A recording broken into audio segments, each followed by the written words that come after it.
नमस्कार. आज मी तुम्हाला चटपटीत अशी पटकन होणारी रेसिपी दाखवते. बेसन आणि बटाटा ह्याची रेसिपी आहे. तर त्याला साहित्य पण कमी लागतं आणि बनवल्यानंतर ती शिल्लकच राहत नाही. मुलं आपल्याला खाऊ देत नाही. एवढी चटपटीत मस्त छान बनते रेसिपी. तुम्ही कधी केली का? नाही केली असेल तर नक्की ट्राय करा. तर आता इथं मी एक बटाटा घेतला आहे, किसून घेतला आहे. उकडलेला बटाटा नाही, कच्चाच आहे. आणि साधारण अर्धी वाटी बेसन पीठ घेतलं आहे. ह्याच्यामध्ये हा एक मी कांदा टाकते बारीक चिरलेला. त्यानंतर थोडीशी कोथिंबीर, हे मी 2-3 मिरच्या, हिरव्या मिरच्या, 7-8 लसूण पाकळ्या आणि थोडंसं आलं असं भरड करून घेतली, ती टाकायची आपल्याला. हे आहे तुमच्या चवीनुसार. मिरच्या आहेत त्या कमी तुम्ही करू शकता. लहान मुलांसाठी बनवत असाल तर थोड्या कमी तिखट करा. थोडीशी लाल मिरची पूड. हे माझ्याकडे धना जिरा पावडर एकत्र भाजलेली असते, ते मी अर्धा चमचा टाकते. मोठा 1 चमचा लिंबू रस घेतला आहे मी, तुमच्या चवीनुसार घ्या. आता जेव्हा लिंबू नसेल तेव्हा तुम्ही चाट मसाला वापरू शकता किंवा आमचूर पावडर. आता मी लिंबू टाकलं आहे तरी मी 1 चिमूटभर चाट मसाला वापरते, त्याची पण चव खूप छान येते. फक्त 1 चिमूटभर घेतला आहे मी. थोडीशी हळद टाकूया. थोडंसं बेसन आहे आपलं, त्याच्यासाठी 1 चिमूटभर फक्त सोडा टाकते, जास्त नाही. आणि 1 चमचा तांदळाचं पीठ कुरकुरीतपणा येण्यासाठी. आणि चवीनुसार मीठ टाकूया. आणि हे आता सगळं मिक्स करायचं आहे. हे सगळं आता आपण मिक्स करूया.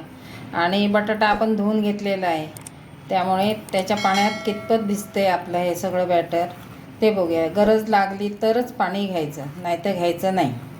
हे आता सगळं मी छान मिक्स करून घेते. थोडंसं घट्ट आहे, अगदी थोडंसं पाणी घेते मी. 1 चमचाभर पाणी घेतलं आहे. अजून पाण्याची काही गरज नाही वाटत आहे मला. एवढं असं बॅटर आपलं पाहिजे, जास्त सैल नको आहे आणि खूप अगदी घट्ट नको आहे.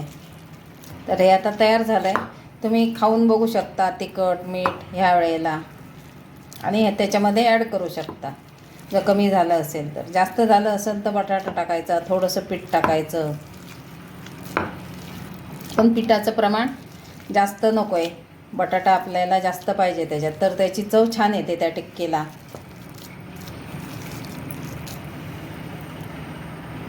इथे मी पॅन ठेवला आहे. आपल्याला टिक्की बनवायची आहे, त्यामुळे मी थोडंसं तेल जास्त टाकलं. तुम्हाला कमी तुम्ही टाकून केलं तरी चालतं, शॅलो फ्राय केलं तरी चालतं. अशा आपल्याला छोट्या छोट्या टिक्की करून घ्यायच्या आहेत. मस्त अगदी चटपटीत अशी टिक्की तयार होते. जेवढ्या बसतील तेवढ्याच त्याच्यामध्ये राहतील एवढ्याच करायच्या, जास्त गर्दी नाही करायची.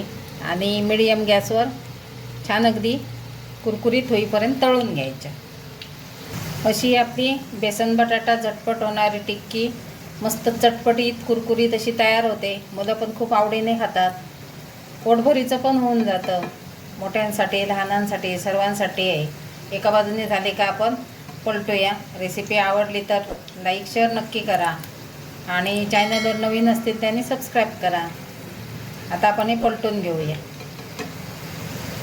एका बाजूने मस्त झालेत. आता आपण हे असे पलटून घेऊया.